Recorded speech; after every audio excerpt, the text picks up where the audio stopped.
কালকে রাতে প্রচুর জ্বর আসছিল, তা সকালে নাস্তা করি নাই, এই যে নাস্তা এনে রেখে দিছি, খাওয়া হয়নি নাস্তা। তো পেঁপে কেটে নিচ্ছি, আর এই যে গ্যাস তো থাকে না, এর জন্য সিলিন্ডার আনছি। আমি কখনোই সিলিন্ডার ব্যবহার করি না, এই প্রথমেই সিলিন্ডার আনা হয়েছে।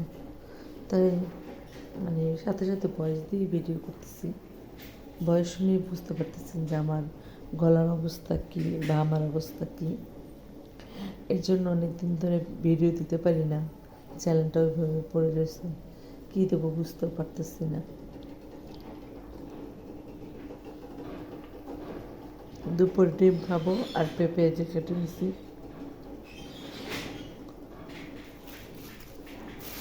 আর অনেকগুলি ডিম আবার কিনেও নিয়ে আসছি আমি। দেখি জ্বর যতদিন থাকে ততদিন ডিম, এটা আমার ভালো লাগে মাঝে মাঝে খেতে।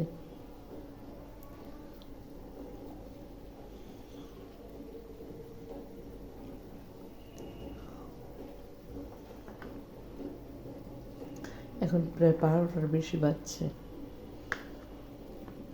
সকালে উঠিও নাই, নাস্তাও করি নাই। এখন শুয়ে শুয়ে ভাবতেছি কী খাবো, তাহলে পেঁপেই কেটে নিই। পেঁপেটা খেতে কিন্তু খুব মজা লাগতেছে।